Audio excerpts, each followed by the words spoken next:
Olá, jovens do sexto ano, é um prazer estar com vocês mais uma vez. Estamos aqui para mais uma videoaula. Espero que todos estejam muito bem. Vamos aí para compartilhar aí a nossa tela e que vocês possam receber essa aula aí com alegria.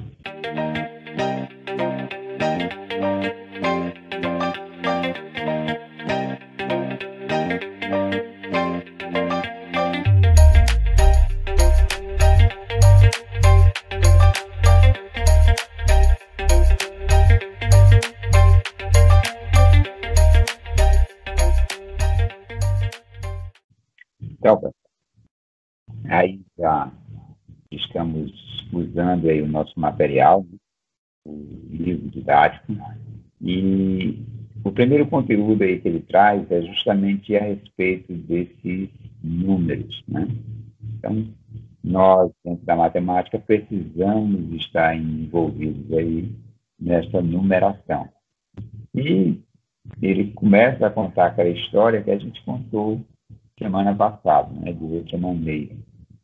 Então, vamos lá para essa história. Então, necessidade histórica dos números, né? Então, há milhares de anos, quando a humanidade começou a domesticar animais e a cultivar a terra, nossos antepassados começaram a criar maneiras de registrar, né, o que possuíam ou trocavam. Mas como faziam isso? Uma maneira simples para controlar a quantidade de animais de um rebanho, por exemplo, era associar cada animal a outro objeto menor, né, de fácil manuseio, como pedrinha. Então, o pastor do rebanho fazia essa associação, pegando uma pedrinha para cada animal que ia pastar, e ao final do dia fazia a correspondência inversa, né? Ou seja, para cada animal que retornasse, ele retirava uma pedrinha do montinho ou do saquinho em que as carregava.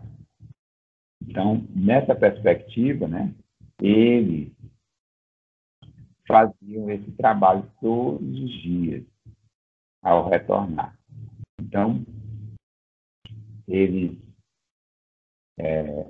tinham essa ideia, né, na associação de um para um. A cada animal, uma pedra, né? Então, como a gente falou aí na semana passada, né? Isto é, uma pedrinha para cada animal. Ele sabia se alguns deles, né, havia se perdido ou se juntado ao rebanho.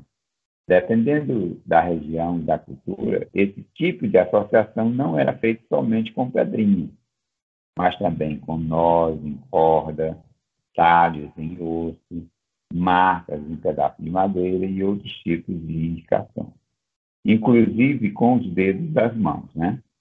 Então, eles precisavam de algo concreto para poder fazer essa associação. Entretanto, com o passar dos anos, né, percebeu-se que, agrupando quantidades, a contagem e as representações eram obtidas mais rapidamente, né, e com maior precisão. Então, essa associação aí, ela começou a ser concreta, né?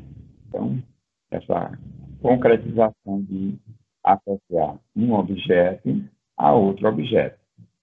Então, em sua opinião, como a associação de uma ovelha e uma pedrinha auxiliava o pastor a determinar que o rebanho estava com ovelhas, a mais ou a menos, né?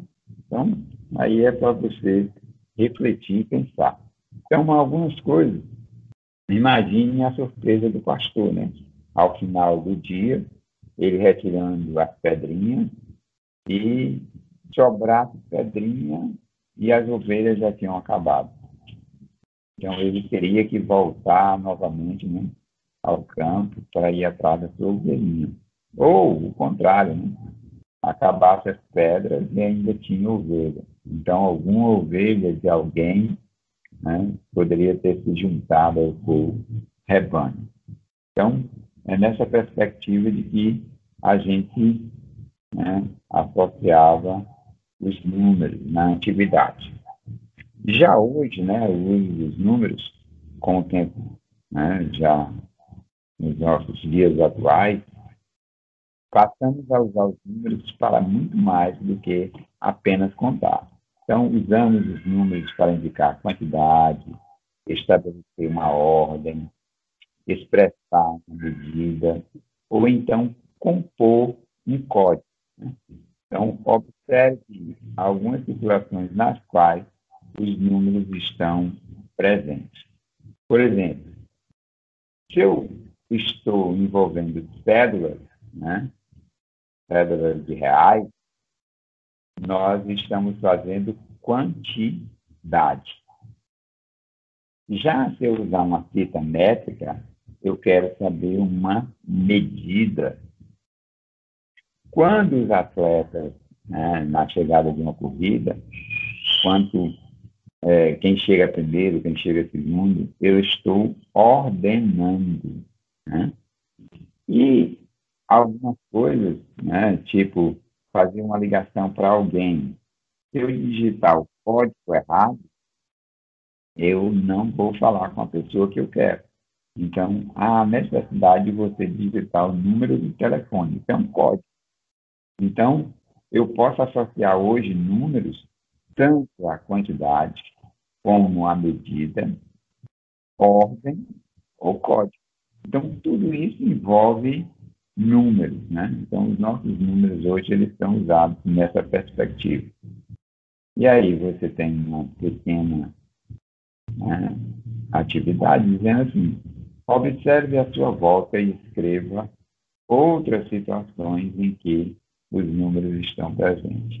Então, você vai dizer quantos, alguma coisa que representa quantidade, alguma coisa que represente medida, outro que represente ordem e outro que represente um código. Então, faça essa pequena prática aí. Veja aí na sua volta aí o que você pode associar tanto a quantidade, como a medida, como a ordem ou código. Então, ó, isso aqui é uma curiosidade, né? Representando números com libras e braille, né? Libras e braille são linguagens surdos e cegos, né? A libra é para o surdo e o braille para o cego. Então, na libra ele vai usar as mãos, né? Essa linguagem brasileira de sinais, e o braille vai usar o tato, né? Então, em vez de representar os números como conhecemos, né, atualmente, existem códigos específicos para determinar, né, determinadas pessoas, como a linguagem brasileira de sinais, chamada Libra, e o Braille, nome dado em homenagem ao seu criador, né, o francês Louis Braille. A Libra é determinada às pessoas com deficiências auditivas, né? São expressos por meio de sinais representados com as mãos. Então, aí, ó, símbolos, né? Acessível em Libras, criado pelo Centro de Comunicação da Universidade Federal de Minas Gerais, com o objetivo de identificar visualmente os conteúdos e serviços disponíveis em Libras em 2012. Então, aí, ó, a Libra ela vai usar esses símbolos aí para representar os. Então, número 1, 2, 3, 4, 5, 6, 7, 8, 9 e 0. Então, esses são os símbolos aí que representam, né, a linguagem de Libras. Já o Braille, ele é destinado, né, a pessoas com deficiência visual. Os números são representados por um conjunto de pontos em alto relevo, cuja leitura é feita pelo toque, com as pontas dos dedos. Antigamente, pessoal, hoje em dia quase não se vê mais no meio das ruas os orelhões, né? Mas lá nos orelhões tinha justamente esses pontinhos, né? Hoje em dia, o que é mais comum, né, é a urna eletrônica. Então, na urna eletrônica, eles têm esses símbolos em alto relevo, justamente para os cegos, né, tocar e perceber que número é aquele, né? Então, cada símbolozinho, cada pontozinho desse daí é de extrema necessidade, né? Hoje em dia, você tem também nas ruas, em algumas ruas, aqueles borrachados, né? E é justamente para ele sentir, o cego sentir justamente para onde ele está indo, né? Então, é para facilitar a vida das pessoas. Então, esses símbolos aí, ó, 1, 2, 3, 4, 5, 6, 7, 8, 9 e 0. Né? Então, usando os símbolos da Libra, represente sua idade, né, para o colega. Então, aí, ó, você vai dizer, se você tem, vamos supor, 12 anos, você vai botar os símbolos do 1 e do 2 junto, né? Então, ela vai representar a sua idade. Então, é só para você ir se divertir. Na representação dos números em braille, conhecemos somente a quantidade de pontinhos, né, usados. É possível determinar o número representado. Então, só pela quantidade de pontinhos, dá para você identificar quantos, qual número é aquele. Por exemplo, ó, 1, 2, 3, 4, 5. 1, 2, 3, 4, 5, 6. 1, 2, 3, 4, 5, 6. Só pela quantidade de pontinhos, dá para você dizer que número é? 1, 2, 3, 4, 5, 6, 7. 1, 2, 3, 4, 5, 6. 1, 2, 3, 4, 5, 6, 7. Tem alguns que tem 7, tem alguns que tem 6.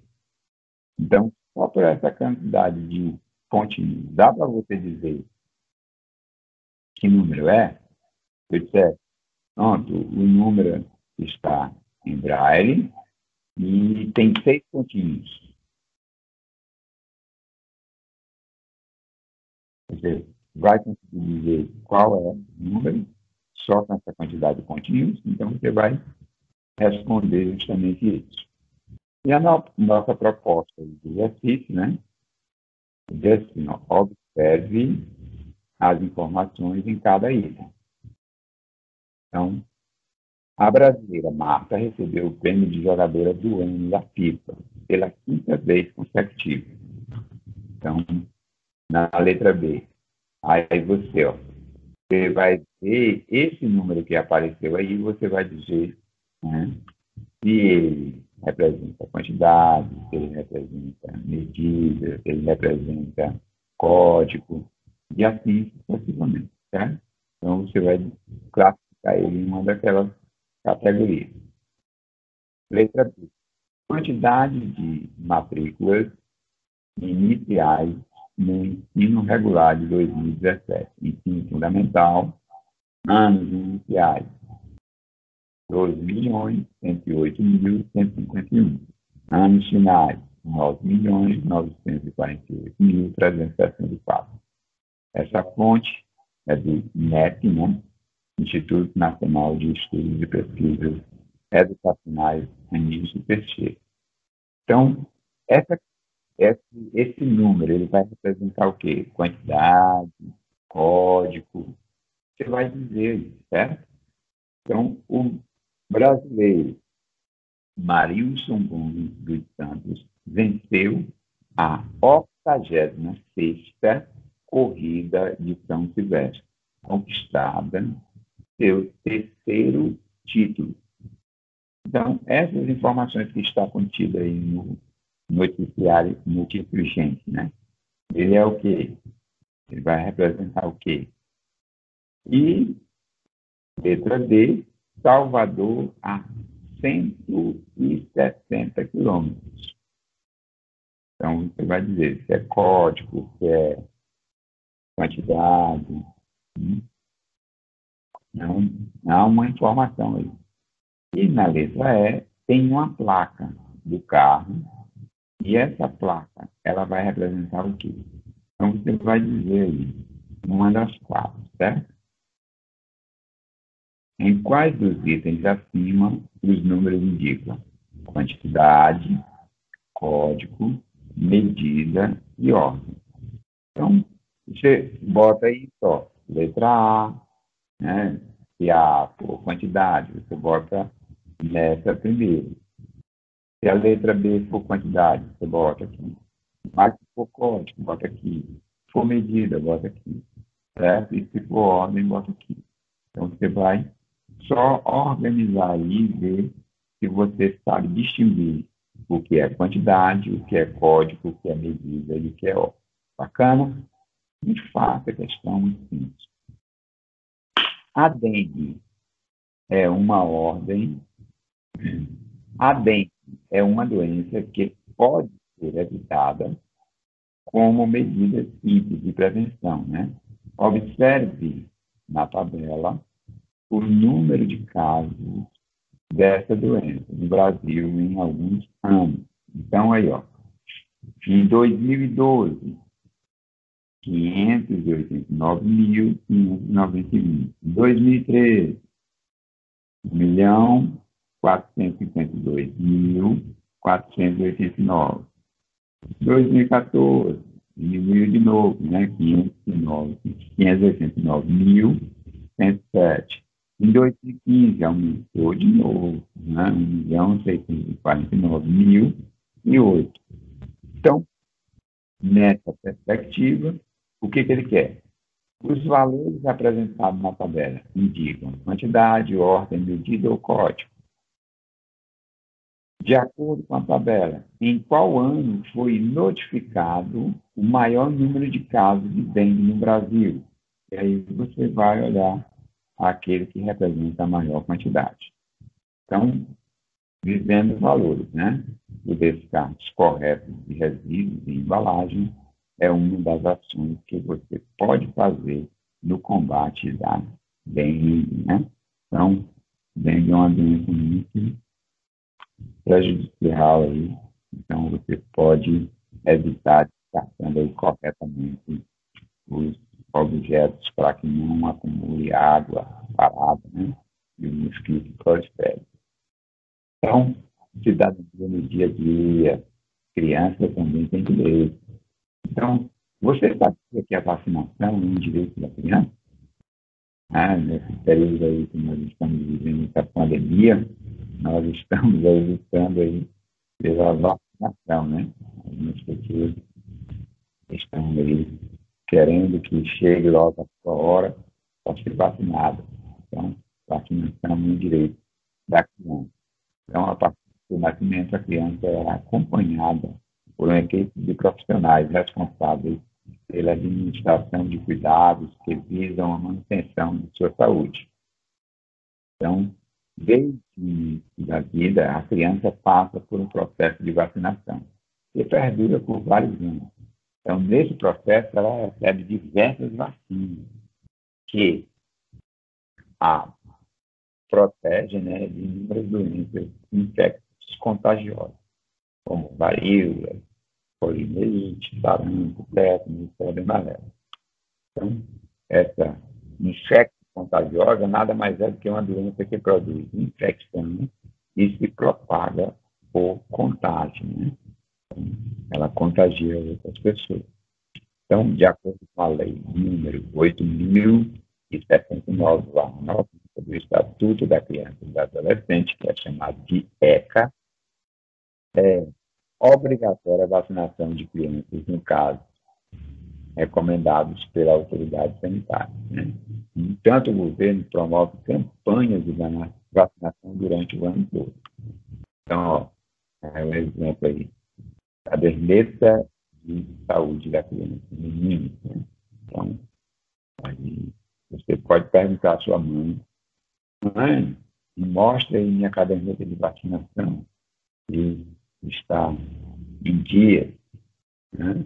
Então, você tem direito a isso. Quanto à gripe, seu escudo é a vacinação, 4 a 22 de maio. Né? Então, isso aí é um exemplo, um panfleto aí de campanha de vacinação. Né? Então, a caderneta de saúde da criança é o CFC, é um documento que reúne o registro dos principais eventos relacionados à saúde infantil. Então, nesse documento está incluso, né, o cartão de vacinação. Os responsáveis pela criança têm obrigação de zelar para que o seu calendário de vacinação esteja em dia. Então, a sua vacinação está em dia? Quando foi a última vez que você se vacinou? Essa informação está lá na sua cadernetinha de vacinação. Em sua opinião, por que a vacinação é importante? É para você refletir. Leia os números apresentados no cartaz e classifique se eles indicam ordem, quantidade, medida ou código. Né? Então, ó, temos vários números aí. 4 a 22 de maio. Né? Tem aí outros números aí que aparecem. Ministério da Saúde 2015. Né? Ministério da Saúde 2017. Então, classifique esses números aí e veja qual é a sua classificação. Muitas coisas juntas. Então, forte abraço, valeu e até.